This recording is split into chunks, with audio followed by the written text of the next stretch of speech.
ನಿನಗೆ ನಿನ್ನ ತಮ್ಮನೇ ಮುಖ್ಯ ಅಂದರೆ ನನ್ನು ಮತ್ತು ನನ್ನ ಮಕ್ಕಳನ್ನ ಬಿಟ್ಬಿಡು.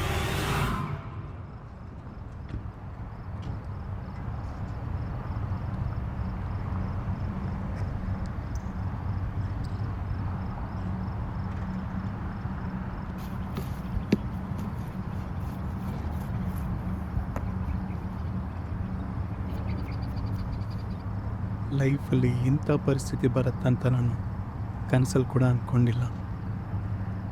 ಮನೆಗೆ ದೊಡ್ಡ ಮಗನಾಗಿ ಹುಟ್ಟಲೇಬಾರ್ದು, ಅದೊಂದು ದೊಡ್ಡ ಶಾಪ. ನನ್ನ ಪರಿಸ್ಥಿತಿ ಇನ್ನೂ ಮೋಸ.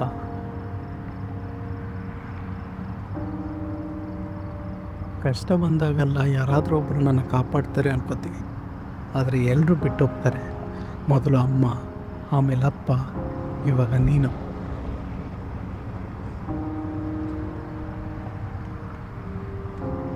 ನೆಮ್ಮದಿಯಾಗಿ ನಿದ್ದೆ ಮಾಡಿ 5 ವರ್ಷ ಆಯಿತು ಕಣೋ. ಯಾವಾಗ ಮದುವೆ ಆಯಿತೋ ಅವತ್ತೇ ನನ್ನ ನೆಮ್ಮದಿ ಎಲ್ಲ ಹೋಯಿತು. ಡೈಲಿ ನೈಟ್ ಆದರೆ ಶುರು ಮಾಡ್ತಾಳೆ, ಇನ್ನು ಎಷ್ಟು ದಿನ ಈ ಥರ ಅಂತ. ಇದೇನಾ ನೀನು ಪ್ರಾಮಿಸ್ ಮಾಡಿ ಕೊಟ್ಟಿದ್ದ ಲೈಫು? ಮಕ್ಕಳನ್ನ ಕರ್ಕೊಂಡು ಅಮ್ಮನ ಮನೆಗೆ ಹೋಗ್ತೀನಿ ಅಂತಾಳೆ. ನನ್ನ ಕೈಯಲ್ಲಿ ಆಗ್ತಿಲ್ಲ, ನನ್ನ ಕೈಯಲ್ಲಿ ಆಗ್ತಿಲ್ಲ, ನನ್ನ ಕೈಯಲ್ಲಿ ಆಗ್ತಿಲ್ಲ, ನನ್ನ ಕೈಯಲ್ಲೂ ಆಗ್ತಿಲ್ಲ. ನಾನು ಯಾರ ಹತ್ರ ಹೇಳಲಿ? ಲೈಫಲ್ಲಿ ಕಷ್ಟನೇ ಬೇಡ ಅಂತ ನಾನೇನು ಹೇಳ್ತಿಲ್ಲ. ಅಟ್ಲೀಸ್ಟ್ ನನ್ನ ಕಷ್ಟನ ಬಾಯಿ ಬಿಟ್ಟು ಹೇಳ್ಕೊಳ್ಳೋಕ್ಕೆ ಒಬ್ರು ಇದ್ರೆ ಚೆನ್ನಾಗಿರುತ್ತಲ್ವಾ?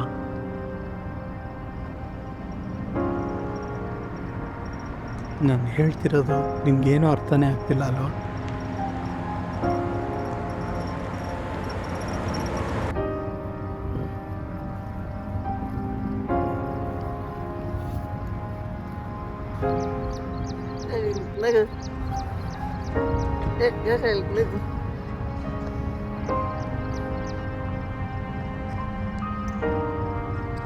ದೇವ್ರಂಥ ಮನುಷ್ಯ ಕಣ ನೀನು. ನಿನಗೋಗಿ ಎಲ್ಲೋ ಬಿಟ್ಟ ಅಂತ ಹೇಳ್ತಾಳಲ್ಲ, ಇವಾಗ ನಾನೇನು ಮಾಡಲಿ? ನಿನ್ನ ಮತ್ತೆ ಮನೆಗೆ ಕರ್ಕೊಂಡೋಗೂ ಆಗಲ್ಲ, ಎಲ್ಲಾದರೂ ಬಿಟ್ಟು ತಿಂಗಳು ಕಾಸು ಕೊಡೋಕ್ಕೂ ಆಗ್ತಿಲ್ಲ ನನ್ನ ಹತ್ರ. ನಾಯಿ ಜೀವನ ಕಣೋ ನಂದು.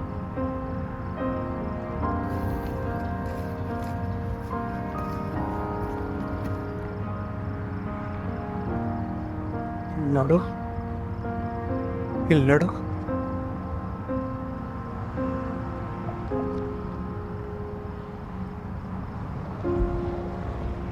ನಿನ್ನ ಬಿಟ್ಟು ಹೋಗ್ತೀನ ಅಂತ ತಪ್ಪು ತಿಳ್ಕೊಬೇಡ.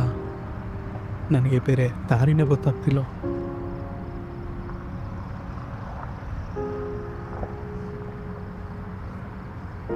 ಸಾರಿ ಕಣೋ.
Rago!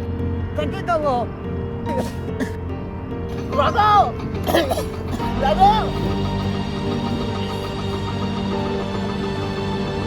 Eh, Rago!